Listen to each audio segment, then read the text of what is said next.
ప్రతి ఉదయం దేవుని వాగ్దానం అనే కార్యక్రమానికి ప్రేమతో మిమ్మల్ని ఆహ్వానిస్తుంటున్నాను.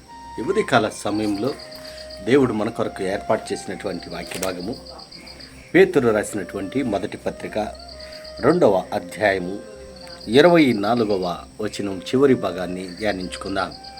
పేతురు రాసినటువంటి మొదటి పత్రిక 2వ అధ్యాయము 24వ వచనం చివరి భాగాన్ని ధ్యానించుకుందాం. ఆయన పొందిన గాయముల చేత మీరు స్వస్థత నొందితిరి. క్రీస్తునందు ప్రియమైన దేవుని బిడ్డలారా, ఈ ఉదయకాల సమయంలో పరిశుద్ధాత్మ దేవుడు మనకిస్తున్నటువంటి ఈ యొక్క వాగ్దానం, ఆయన పొందిన గాయముల చేత మీరు స్వస్థత నొందితిరి. ఈ యొక్క వాగ్దానాన్ని మన జీవితాలకును మన కుటుంబాలకును అన్వయించుకొని ఈ వాగ్దాన ప్రకారము జీవించాలని ప్రేమతో మిమ్మలను కోరుచూ ఉంటున్నాను.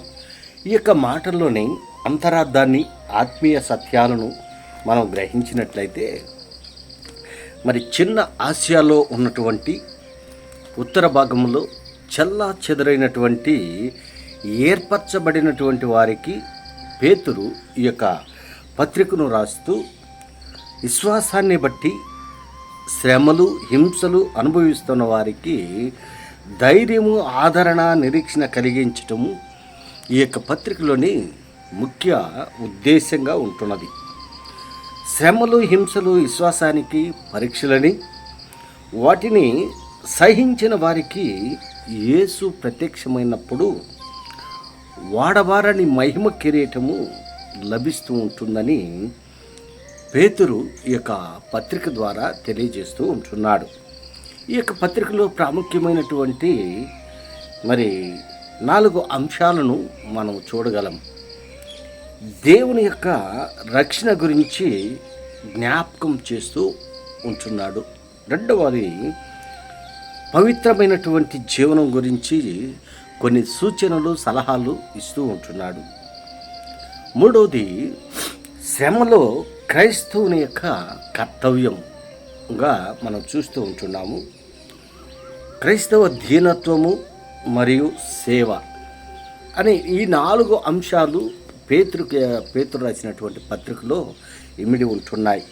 మరి ఇక్కడ మనము దేవుడు మనకిచ్చినటువంటి వాగ్దానంలో మనం గమనించినట్లయితే, ఆయన పొందిన గాయముల చేత మీరు స్వస్థత నొందితిరి.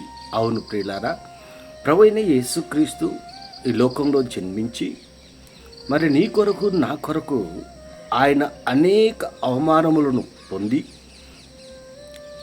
అనేక బాధలను అనుభవించి, శ్రమ పొంది, అవమానపరచబడి, మరి నీ కొరకు నా కొరకు ఆయన చేసినటువంటి ఆ ప్రాణ త్యాగము వలన ఈరోజు నీవు నేను క్షేమకరంగా ఉంటున్నాము.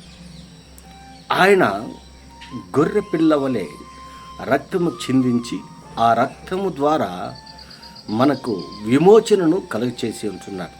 పాపములో పడిపోయినటువంటి మనల్ని, పాపములో నలిగిపోతూ ఉన్నటువంటి మనల్ని ఆయన రక్తం ద్వారా ఆ పాపములను కడిగి మనల్ని శుద్ధీకరించి ఆయన బిడ్డలుగా మనల్ని రూపాంతరము పరిచి ఉంటున్నాడు.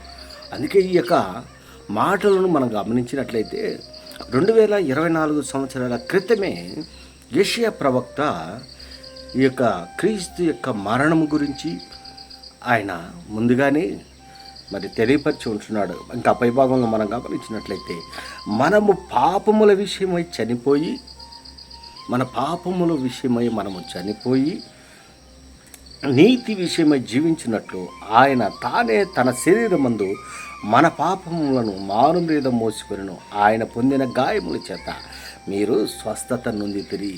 ఈ చెదిరిపోయినటువంటి ఇశ్రాయేలీయులకి ఉద్దేశించి పేతురు మరి వారిని సమకూర్చేదానికి వారికి ఒక హెచ్చరికగా ఇస్తూ ఉంటున్నాడు. వారికి మాత్రమే కాదు, కానీ మరి ఈ ఉదయకాల సమయంలో నీకును నాకును మరి దేవుడు ఈ యొక్క వాగ్దానాన్ని ఇస్తూ ఉంటున్నాడు.